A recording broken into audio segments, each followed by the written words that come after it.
नमस्कार, मैं हूं विक्रांत यादव और आप देख रहे हैं आपका अपना चैनल दास वतन। सरकार ने 10 दिनों में चौथी बार पेट्रोल और डीजल के दाम बढ़ा दिए हैं और अब पेट्रोल और डीजल करीब करीब 8 रुपए महंगा हो चुका है। यानी जब से दाम बढ़ाए गए हैं अब तक करीब 8 रुपए की बढ़ोतरी पेट्रोल में और 8 रुपए से कुछ ज्यादा डीजल में हो चुकी है। आखिर सरकार क्या सोच रही है और क्या इससे लोगों को दिक्कतें भुगतनी पड़ेंगी, क्या आर्थिक स्थिति बनेगी, इस पर बात करने के लिए हमारे साथ वित्तीय विशेषज्ञ डॉक्टर शरद कोहली जी जुड़ गए हैं। शरद सर, नमस्कार।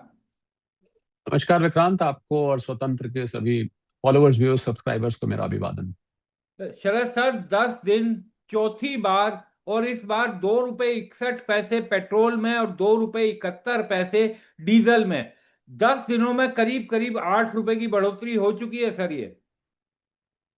जी हाँ, जोर का झटका धीरे सा लगे तो सुना था, पर जोर का झटका बार बार लगे नहीं सुना था। तो मुझे लग रहा है कि ये चौथी बार 10 दिन में ये अब कहीं ना कहीं इसमें सरकार को सोचना पड़ेगा, क्योंकि ये आम आदमी के ऊपर, उसकी जेब के ऊपर बहुत बड़ा भार पड़ने वाला है। दो तरीके से पड़ने वाला है। एक तो सीधा लोगों के, जो लोग बाइक और कार वगैरह इस्तेमाल करते हैं, उनका पेट्रोल डीजल का बिल बढ़ेगा, जो भी वो इस्तेमाल करते हैं, पेट्रोल की गाड़ी है या डीजल की गाड़ी है।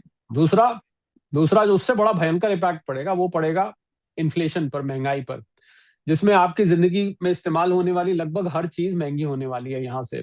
और मैंने सुबह टीम से बात करी थी अपनी। मैं तो आज सुबह 7 बजे से उठा हुआ हूँ, जब से ये घोषणा आई, बल्कि 6:30 बजे मुझे पहला चैनल का फोन आया। तो मैंने अपनी टीम को भी सुबह जल्दी जगा दिया, 8 बजे। उनको मैंने 1 घंटे का टाइम दिया था। आप मुझे कैलकुलेट करके बताइए कि जो आदमी, मैंने अपने ड्राइवर का उदाहरण दिया, हाँ। 35,000 रुपये महीना मैं उसको सैलरी देता हूँ। मैंने कहा, आप इसको, राकेश है उसका नाम, मैंने कहा आप मेरे ड्राइवर का एस्टिमेट ले लीजिए, 35,000 इसकी सैलरी है। मुझे ये बताइए कि क्या होगा। तो बकायदा वो उसके साथ लगे रहे 1 घंटा तक, और उसका एक एक, उन्होंने घर का खर्चा कितना वो गैस पे खर्च करता है, कितना बच्चों की, 2 बच्चे हैं, उसके स्कूल की फीस पे खर्च करता है, कितना मकान का किराया देता है, एक एक खर्चे की हमने लिस्ट बनाई।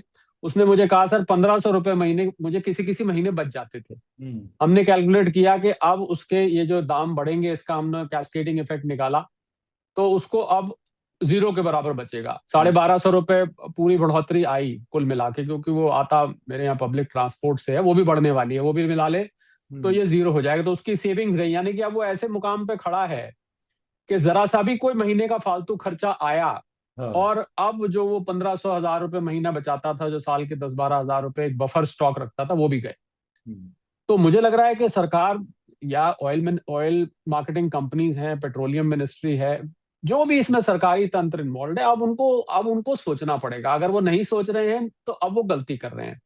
और मैंने सुबह से मैंने 3 सुझाव दिए विक्रांत। एक तो आपके ठीक। चैनल पे मैं पहले सुझाव दे चुका हूँ। 1 फरवरी को जब बजट आता है, तो हाँ। जिन लोगों को बजट की स्पीच याद होती है, उसमें साल भर में किन परियोजनाओं पर, किन योजनाओं पर जो जो खर्च करना होता है, उसका लेखा जोखा दिया जाता है। तो पता ही है आपको बजट का। हम्म। इतने आप सुनते होंगे, इतने हजार करोड़ इस पे, इतने हजार करोड़ इस पे। दुनिया भर की 800 से ज्यादा इस समय स्कीम्स चल रही हैं भारत सरकार की। दो कैटेगरी की स्कीम्स होती हैं विक्रांत, एक होती है वेलफेयर स्कीम्स, एक होती है डेवलपमेंटल स्कीम्स, जिसमें हम्म। हम केपेक्स लेते हैं, जो कैपिटल एक्सपेंडिचर होता है। तो अगर सरकार को लग रहा है कि भाई इसको अगर हम लोगों तक पास ऑन नहीं करेंगे तो हमारा फिजिकल डेफिसिट बिगड़ेगा, राजकोषीय घाटे का जो टारगेट है हाँ। करीब 4.8% का, 4.6% का, आगे तो 4.3% का है, 4-4.5% आसपास मोटा मोटा लगाए भाई, वो बिगड़ जाएगा। तो अगर आप उसको नहीं बिगड़ने देना चाहते हैं, तो उसका हल ये है कि आप उनमें से जो इतनी आपने घोषणाएं कर रखी हैं, कुछ एक स्कीम जो प्रायोरिटी लिस्ट में नीचे है, उनको, मैं ये नहीं कहता आप हटा दीजिए, क्योंकि जो भी अनाउंसमेंट की जाती है समाज की जरूरत के हिसाब से की जाती है। आप उनको कुछ टाइम के लिए टाल दीजिए, 2-3 महीने के लिए, जब तक ये डोनाल्ड ट्रंप का गेम चल रहा है, ईरान और ये स्टेट ऑफ हॉर्मुज, 2-3 महीने के लिए आप टाल दीजिए। जब हालात सुधर जाएंगे, आप वापस उस स्कीम को शुरू कर दीजिएगा। और वो जो पैसा बचे, मैंने एक अनुमान भी लगाया आज तो, कि करीब 50,000 से लेके 70-75 हजार करोड़ तक आपको स्पेयर, क्योंकि 30,000 करोड़ का इनिशियली लॉस हो रहा था जब ये पेट्रोल बढ़ोतरी की सीरीज शुरू नहीं हुई थी। अब तो ये सीरीज सीरियल बन गया है। ऐसा लग रहा है पेट्रोल डीजल बढ़ना नहीं, सास भी कभी बहू थी है, जो खत्म ही नहीं होने में आ रहे उसके एपिसोड्स हैं। तो आपको अगर 30,000 करोड़ प्रति माह का लॉस हो रहा था, तो आप 3 महीने का, 2.5 महीने का 75,000 करोड़ रुपए निकाल के रख दीजिए, तो कुछ स्कीम्स उनमें से अभी टाल दीजिए, आप मत करिए उनको खर्च।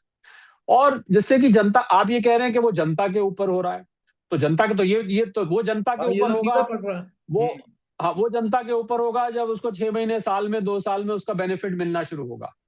पर जब मुसीबत फौरन सिर पे होती है तो पहले फौरन वाली मुसीबत पे एड्रेस किया जाता है, जो आने वाली मुसीबत है उसका बाद में सोचा जाता है। पेशेंट को जब चोट लगती है पहले उसको इमरजेंसी में, आईसीयू में ले जाया जाता है, उसकी तुरंत पहले इलाज किया जाता है, उसको बाद में उसको कमरा ढूंढ के एडमिट किया जाता है और लंबा इलाज के लिए उसको रखा जाता है।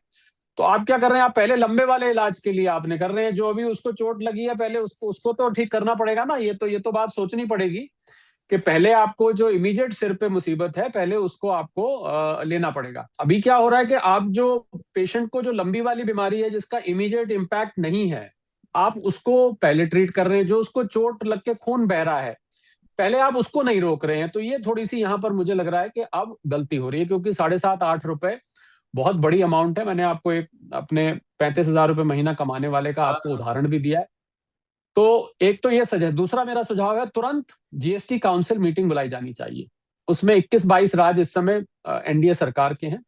आप सहमति बनवाइए लोगों से कि इसको जीएसटी, अगर आप 28% पे भी ले आते हैं तो आप जहां 35-35, 40-40 जो राज्य चार करें, कम से कम वहां पर इसका इफेक्ट न्यूट्रलाइज किया जा सकता है। अगर आप ये भी नहीं कर सकते हैं तो फिर आप राज्यों को कन्विंस करिए, कम से कम अपनी जो 21-22 राज्य हैं जहां पर आपकी सरकार है एनडीए के रूप में, उन राज्यों में आप वैट घटा दीजिए। तो उसमें यह है कि आपको ऑयल मार्केटिंग कंपनीज का सोचना है या राज्यों का सोचना है, ये तो आपको सोचना पड़ेगा कि आप ऑयल मार्केटिंग कंपनीज के घाटे को सोचना चाहते हैं या नहीं सोचना चाहते। और दूसरा, ऑयल मार्केटिंग कंपनीज का की जो माली हालत है, जो इनकी बैलेंस शीट है, ये जितनी बुरी हम सोच रहे हैं उतनी बुरी है नहीं। हाँ, बिल्कुल। क्योंकि पिछले साल 90-95 हजार करोड़ का इन्होंने मुनाफा कमाया है, बहुत हेल्दी मुनाफा माना जाता है। और मैं आपको पहले भी कह चुका हूं, इन ऑयल मार्केटिंग कंपनीज को एक तरफ हो जाना चाहिए, या तो ये जन सेवा के लिए या ये मुनाफे के लिए। शेयर मार्केट में लोगों के पास इनके शेयर्स हैं, सरकार के पास ज्यादा शेयर है। तो मेरा ये भी सुझाव है कि सरकार को इनमें से डिसइन्वेस्टमेंट को रिवर्स कर देना चाहिए, इनके शेयर बाईबैक कर लेने चाहिए, सरकार को इनको wholly owned, government owned companies कर देना चाहिए। उससे सरकार पे ये भी इल्जाम नहीं लगेगा कि भाई जो है ये तो मार्केटिंग फोर्सेस से चलता है, ये चलता है। अब तो खैर सबके सामने आ गया है कि सरकार के साथ मिलकर डिसीजन ले रही हैं।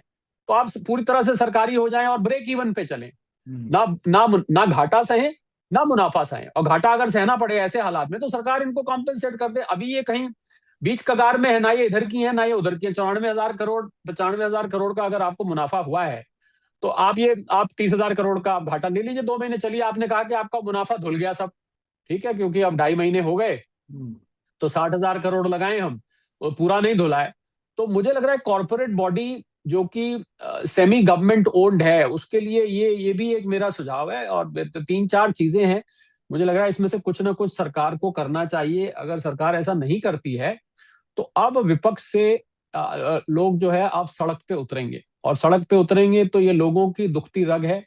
और दुखती रग पे अगर कोई राहुल गांधी जी जैसा भी उतर के अगर अगर चिल्लाएगा सड़क पे, तो मुझे लग रहा है लोग, क्योंकि जब आपकी जेब पे आ जाएगी, जब आपके घर के बजट पे आ जाएगी, जब आपकी सेविंग्स पे आ जाएगी, जब आपकी ओवरऑल अपनी व्यक्तिगत अर्थव्यवस्था पे बात आ जाएगी, तब लोग जो है वो फिर उसमें रोष लोगों का प्रकट आपको झेलना पड़ेगा।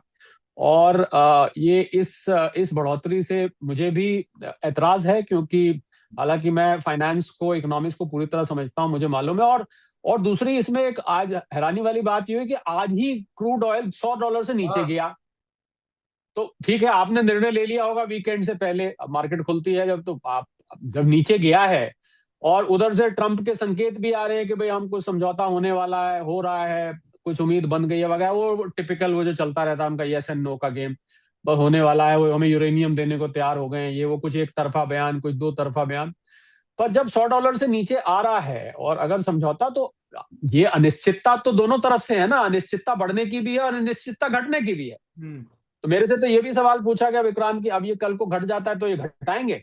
हमें घटाने पड़ेंगे, क्योंकि आपने जब इस आड़ में लिए हैं तो आपको आपको नेचुरली घटाने पड़ेंगे, क्योंकि आपने तो बढ़ाए ही इसी उससे हैं कि अब तो लोग क्रूड ऑयल की कीमत को और पेट्रोल की कीमत को, मैंने तो आपके चैनल पे ये भी सुझाव दिया था कि एक रेंज फिक्स कर देनी चाहिए कि अगर क्रूड ऑयल 90 से $100 का है या 95 से 100 का है तो इतनी प्राइस, 100 से 105 का है तो इतनी प्राइस, 105 से ऊपर जाता है तो इतनी प्राइस, जिससे लोगों को सीधा सीधा समझ में आ जाए। अब जब $100 से नीचे आ गया है, लोग कहेंगे भाई उधर तो क्रूड ऑयल तो सस्ता हो गया, हाँ। इन्होंने जो है वो 8 रुपए बढ़ा दिए। ये वाली जो ₹3.25 की बढ़ोतरी थी, क्या इसकी जरूरत थी कि नहीं थी? क्योंकि आज तो क्रूड ऑयल सस्ता हो गया है। हाँ। अब उनका एक्सप्लेनेशन ये होगा कि ये तो साइक्लिकल है, जो पीछे क्रूड ऑयल आया हुआ है वो ऑलरेडी प्रोसेस में है, हाँ।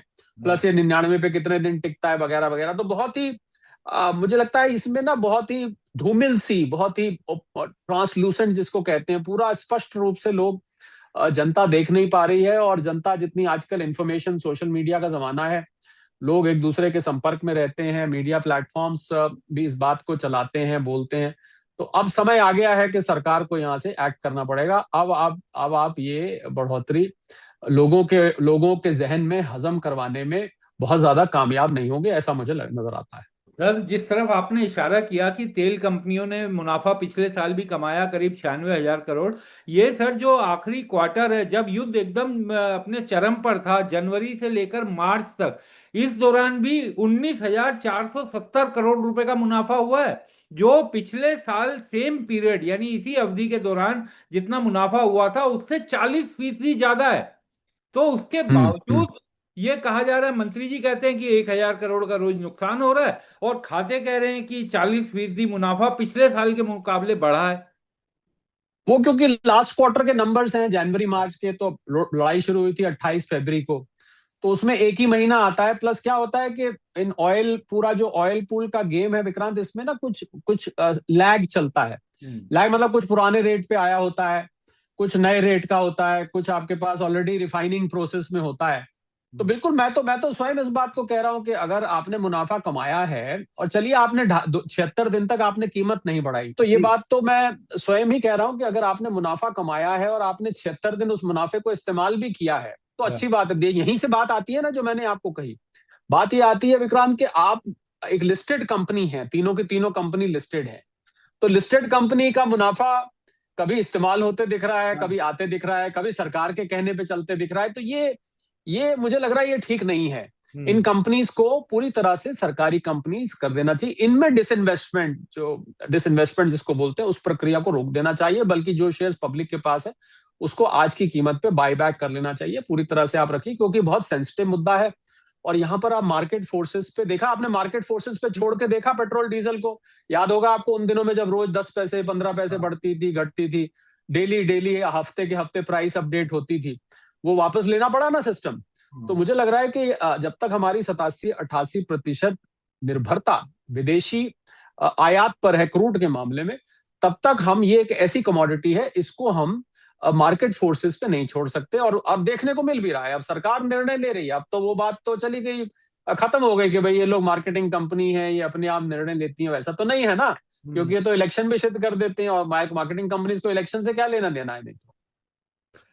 सर, यानी कि अब जो जो आपने बड़ा अच्छा उदाहरण दिया अपने वाहन चालक का, तो एक, हाँ, और उसकी सैलरी का भी आपने जो आइडिया बताया, 35,000, तो सामान्य लोग दिल्ली शहर में जो काम करते हैं 20, 30, 25,000, इसका मतलब सर जो मिडिल क्लास दिल्ली की है, उनके लिए अब जीवन यापन कर पाना बहुत मुश्किल होगा, और एक बार फिर से वो जो गांव की तरफ की वापसी है वो होते हुए दिखाई दे सकती है, ऐसी स्थितियां बनती हुई दिखाई दे रही हैं। बिल्कुल, इसको हम लोअर मिडिल क्लास कहते हैं विक्रांत। ये जो कैटेगरी होती है 35,000 से नीचे और गरीबी से ऊपर, ये बीच में जो कैटेगरी होती है, इसको हम लोअर मिडिल क्लास कहते हैं। या ये कह लीजिए जो गरीब होते हैं उससे एक लेवल ऊपर। हम्म। बिल्कुल, क्योंकि गांव में कॉस्ट ऑफ लिविंग कम है, वहां पर परिवार मिलजुल के रहते हैं। ईंधन की जगह कोयला इस्तेमाल हो जाता है, आज भी अंगीठी चूल्हे डलते हैं, लकड़ी जला ली, गैस का खर्चा बचता है, ट्रैवलिंग भी कम हो जाती है, पेट्रोल डीजल के वो भी कम। खेती है तो खेत में से अपना अपना अन्न भी सब लोग घर में जमा करके रखते हैं, सारा बेचते नहीं। बिल्कुल, वहाँ कॉस्ट ऑफ लिविंग कम है। आपने देखा जब गैस सिलेंडर की दिक्कत आई, लोगों ने पलायन किया वापस घर की तरफ, क्योंकि वो सिलेंडर अफोर्ड नहीं कर पा रहे थे। बिल्कुल, 35,000 मैंने एग्जाम्पल इसलिए लिया कि ये मेरे सामने था, और यहाँ पर मैं चेक कर सकता था कि वाकई में इस व्यक्ति का, मैंने पूरा खर्चा पहले बनाया, किस किस चीज पे कितना खर्च थे, उसने मुझे लिख के दिया। फिर हमने, जो हम रिटेल प्राइस इंडेक्स में कन्वर्ट करते हैं, हमने उसको सीपीआई में कन्वर्ट किया कि जो दूध दूध कितना लेते हैं, गैस कितनी लेते हैं, हमने उसको सीपीआई इम्पैक्ट पे, हमारे पास फॉर्मुलेशन है मेरी टीम के पास, फॉर्मुलेशन से हमने निकाला। बल्कि बकायदा मेरे पास तो आइटम वाइज भी है कितना, मैंने आपको समराइज करके बता दिया। कि 1200 1500 रुपए वो मुझे बोलता था जी मैं बचा लेता हूँ, किसी किसी महीने 1000, चलो मैंने कहा तुम ज्यादा से ज्यादा 1500। अब मैंने देखा कि 1250 रुपए उसके उसके धुल रहे हैं। तो 250 रुपए मात्र 35,000 रुपए कमाने वाला बचाएगा, तो बहुत ही खतरनाक ये परिस्थिति है।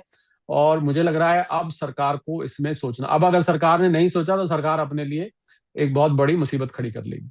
सर एक और सवाल आपसे ये जानना चाहूंगा कि यूएस सेक्रेटरी मार्क रूबियो जो आए हुए हैं, उन्होंने कहा कि अगले 5 सालों में $500 बिलियन अमेरिका में भारत निवेश करेगा।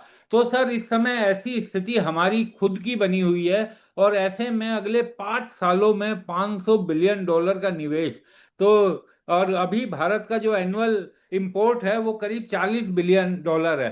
तो इतना ज्यादा बढ़ेगा तो इसका मतलब तो स्थितियां बहुत खराब होगी, अगर जो वो कह रहे हैं वो होता हुआ दिखाई दिया तो। सिरे से खारिज करता हूं मैं हम्म। मार्को डोनाल्ड ट्रंप और उनकी टीम जो कुछ बोलती है, हम्म। जो कुछ घोषणाएं करती है, जो कुछ एग्रीमेंट करती है, जो कुछ पैक्ट करती है, जो कुछ डील करती है, मेरे लिए वो जीरो है। मैं व्यक्तिगत रूप से बोलते हैं ना कि विश्वास उठ चुका है मेरा पूरी हम्म। तरह से। पिछले एक साल में मैंने जो झूठ और झूठे बयान, ये वो मुझे कोई यकीन नहीं है। पहले वहां चाचा जी से पूछ लें वो क्या चाहते हैं, ये यहाँ क्या करके जा रहे हैं, मुझे नहीं पता है क्या करके जा रहे हैं, क्या नहीं करके जा रहे हैं, कोई फर्क नहीं पड़ेगा ना। $500 बिलियन भारत निवेश करेगा अमेरिका में, हम्म। तो ठीक है, दिल बहलाने को गालिब ख्याल अच्छा है, तो बहलाते रहे। $500 बिलियन पहले भारत में, यहाँ तो आएगा, पहले भारत में निवेश हो जाए और भारत वहां जाके तो एक, जैसे जैसे हवा हवाई बातें डोनाल्ड ट्रंप करते हैं, तो हवा हवाई बातें उनके उनके ये भी रिप्रेजेंटेटिव भी आके करके, I I really don't give any credence, और मैं इसको बहुत सीरियसली नहीं लेता हूँ। सर अंतिम में चलते चलते सोने और चांदी पर एक दो सवाल आपसे जानना चाहूंगा सर। जेपी मॉर्गन हो, यूबीएस हो, बैंक ऑफ अमेरिका हो, डोइचे बैंक हो, जी। गोल्डमैन सैचेस, सब सर 6,000 का अभी भी टारगेट दे रहे हैं साल के अंत का। लेकिन ऐसी क्या स्थितियां इन लोगों को दिख रही है सर कि गोल्ड के दाम को लेकर अभी भी ये इतना बुलिश है? देखिए, अभी इस समय जब हम बात कर रहे हैं तो आपका शायद वीडियो शाम तक जाए, इस समय 11:20 हो रहे हैं। आज 25 मई का दिन है। 4,553 डॉलर प्रति आउंस रेट है। भारत में बात करें तो लगभग 1,59,000 1,60,000 के बीच में अप्रोक्सीमेटली रहता है। तैयारी वाला आप मिला लें तो 1,60 मान लीजिए, चलिए राउंड फिगर में। हाँ। तो इनको ये दिख रहा है क्योंकि जो सेंट्रल बैंक्स की बाइंग है विक्रांत, एक तो हाँ। वो जारी है, एक तो पहला कारण ये है। हम्म। दूसरा कारण, इनको लग रहा है कि जैसे ही ये समस्या समाप्त होगी और क्रूड ऑयल, जैसे ही दुनिया इस समय, दुनिया भर की अंतरराष्ट्रीय एजेंसीज को ये यकीन हो गया है कि दुनिया डॉलर के चंगुल से निकलने को बेकरार है, हम्म। बेताब है, रेस्टलेस है, डेस्परेट है।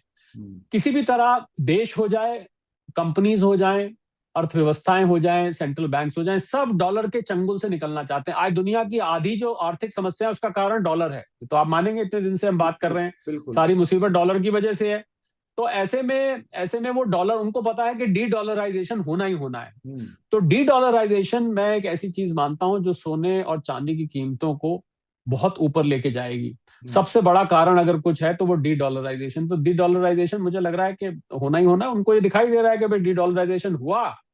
और दूसरा, डोनाल्ड ट्रंप के ये जब युद्ध से ध्यान हटेगा तो उनकी अपनी अर्थव्यवस्था बहुत कमजोर हो चुकी है, और वैश्विक अर्थव्यवस्था भी कमजोर हो चुकी है। तो अब अर्थव्यवस्थाएं जब कमजोर होती हैं तो डॉलर, इसमें सोना चांदी जो है वो प्रोग्रेस करते हैं, वो ऊपर जाते हैं। तो इस कारण से उनको साफ साफ दिखाई दे रहा है। तो डी डॉलराइजेशन अगर होता है तो फिर तो सोना ही बचेगा अंतरराष्ट्रीय कीमत। तो ये तो, दिस इज, एज अंग्रेजी में बोलते हैं, this is a writing on the wall, कि ये तो साफ साफ दिख ही रहा है। मैं तो बहुत समय से इस बात को कह रहा हूँ। हम्म। पर मुझे खुशी इस बात की है कि बड़ी बड़ी अंतर्राष्ट्रीय संस्थाएं, जिनके सामने मैं तो एक एनालिस्ट के नाते मच्छर हूं, पर इतनी बड़ी बड़ी संस्थाएं अगर ऐसी बात कह रही हैं तो मेरी, इंग्लिश में वर्ड होता है विंडिकेट हो रहा है, whatever I am saying is getting vindicated. मुझे भी ऐसा ही लगता है। हो सकता है इस साल के एंड में नहीं हो, तो मैंने तो 2 से 5 साल का पीरियड रखा है, वो लोग लेके चले, उससे पहले हो जाता है तो वेल एंड गुड। सर ये बैंक ये भी कह रहे हैं अब तो अपनी रिपोर्ट में कि दुनिया के कई देश, जो आपने कहा, वो एकदम परेशान हो चुके हैं डॉलर के इस दादागिरी से, और बड़े सीरियस विचार चल रहे हैं। तो क्या यानी आपको ये बदलता हुआ दिखाई दे रहा है सिस्टम वापस, यानी जो पहले होता था उस पर वापस लौटते हुए दिखाई दे रहा है? ऐसा मुमकिन हो पाएगा निकट भविष्य में? देखिए, कहा जाता है कि जब बीमारी बहुत बढ़ जाती है तो हम्म। वो खुद दवा बन जाती है। ये मर्ज इतनी बढ़ गई कि खुद दवा बन गई, एक शेर भी है उर्दू में। तो बीमारी जब बहुत बढ़ेगी डॉलर को लेके, मैंने आपको बताया ना, आजकल विश्व की आधी आर्थिक समस्याओं की जो जड़ है वो डॉलर है। पेट्रो डॉलर जिसको हम बोलते हैं, जो ये जीसीसी में करार किया हुआ है कि डॉलर में क्रूड बेचेंगे, डॉलर की वजह से हमारे फॉरेक्स, डॉलर की वजह से प्रधानमंत्री जी को अपील करनी पड़ी, डॉलर की वजह से मैं समस्याएं गिनवानी शुरू करूं आपको, तो बाकी के आपका सारा टाइम इसी में चला जाएगा। मूल रूप से बात यह है कि dollar is at the root of the problems, और जैसे ही डी डॉलराइजेशन दुनिया जैसे जैसे होगा, वैसे वैसे आपको सोना चांदी ऊपर जाता दिखाई देगा। सेंट्रल बैंक्स मान रहे हैं, अर्थव्यवस्थाएं मान रही हैं, कंट्रीज मान रही हैं, जैसा मैं आपको पहले ही कह चुका हूं। और जो लोग भी डॉलर इस्तेमाल कर रहे हैं, ये छोड़िए यूएई जिसकी की अपनी करेंसी दिरहम डॉलर के साथ पेग्ड है, पेग्ड का मतलब होता है 3.67 दिरहम का $1 बनता है, आज से नहीं सालों से ऐसे ही है। कुछ भी प्राइस हो जाए डॉलर की, दिरहम वही 3 वो देश तक कह रहे हैं अब तो कि हम डॉलर से निकलना चाहते हैं। आप सोचिए, जिनकी करेंसी एक तरह से डॉलर दिरहम एक तरह से एक ही, जब पैक्ड होता है तो एक तरह से एक ही होता है, वो तक निकलने का कह रहे हैं। तो डॉलर से परेशान है, और जब बहुत ज्यादा लोग परेशान होंगे तो उसका हल ढूंढा जा रहा है। और हल इसको दबी आवाज में, डी डॉलराइजेशन की बात ऑलरेडी चल रही है, ये आवाजें तेज होती जाएंगी, और तेज होते होते अंततः अमेरिका को मुंह की खानी पड़ेगी, और उनका जो डॉलर की दादागिरी, रुतबा, वर्चस्व, सुप्रीमेसी जो भी है, ये खत्म होने वाला है। एक बस अंतिम सवाल सर, पेट्रोल और डीजल जहां से शुरू किया था आपने, क्योंकि सर शुरुआत से कहा था कि आपको लगता है कि 4-5 रुपए की बढ़ोतरी होनी चाहिए, लेकिन सरकार ने शुरुआत में 3 रुपए के करीब की बढ़ोतरी की थी, लेकिन उसके बाद किस्तों में बढ़ाते बढ़ाते वो यहां तक आ गए। क्या अभी भी लोगों को तैयार रहना चाहिए? क्या ये किस्तें अभी सरकार की ओर जारी रहेंगी? सरकार के रुख को देखते हुए क्या लगता है सर कि अभी आगे भी इसी तरीके से सरकार बढ़ा सकती है? नहीं, अगर ये अंडर रिकवरी को लोगों से वसूलने की का मन बना चुके हैं, फिर तो और भी आ सकती हैं, फिर तो बिल्कुल आ सकती हैं, पर निर्भर करेगा क्रूड ऑयल पर मुझे जो मैंने सुझाव दिए हैं, मैं मुझे लगता है वो सुझाव कारगर हैं। वो उसमें कोई भी सुझाव ऐसा नहीं है जिसको आप इम्प्लीमेंट नहीं कर सकते हैं। तो अगर उस सुझाव पे भी अगर विचार नहीं करते हैं, फिर भी बढ़ाते जाते हैं, तो अपने पैर पे कुल्हाड़ी मारेंगे, कुल्हाड़ी कुल्हाड़ी पे पैर मार देंगे, पैर पे कुल्हाड़ी क्या मारेंगे, क्योंकि ऐसी कमोडिटी को आप छेड़ रहे हैं जो कि आपकी अर्थव्यवस्था को की ग्रोथ की रफ्तार को रोक सकती है। मैंने सुबह एक चैनल पे ये भी कहा, मैंने कहा क्योंकि हमारी अर्थव्यवस्था क्या है विक्रांत, के 55 से 60% कंजम्पशन से बनती है, आप और हम सामान खरीदते हैं जाके, उससे बनती है। तो कीमत बढ़ेगी तो डिमांड घटेगी। अब डिमांड अगर घटेगी तो आपकी फैक्ट्रियों की कैपेसिटी ओवर कैपेसिटी हो जाएंगी, वो अपनी कैपेसिटी से कम ऑपरेट करने लगेंगी, कैपेसिटी से कम ऑपरेट करेंगी, लोगों को नौकरी से निकालेंगे, नौकरी से निकालेंगे लोग, बेरोजगारी बढ़ेगी, बेरोजगारी बढ़ेगी तो परचेजिंग पावर घटने लगेगी, बेरोजगारी तो अपने आप में एक समस्या है।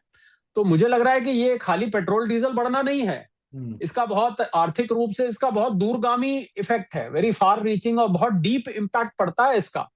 तो ये मुझे लग रहा है, आई एम श्योर सरकार के पास मेरे से कहीं बड़े अर्थशास्त्री अपने पैनल पर होंगे, चीफ इकोनॉमिक एडवाइजर होते हैं, ये होते हैं, वो तो बड़े लोग होते हैं उनके पास। मुझे बड़ी हैरानी होगी अगर ये बेसिक चीज, ये तो बहुत बेसिक इकोनॉमिक्स है जो मैं बता रहा हूँ, मैं समझता हूँ जो भी हमें इस समय सुन रहा है वो उसको समझ पाएगा।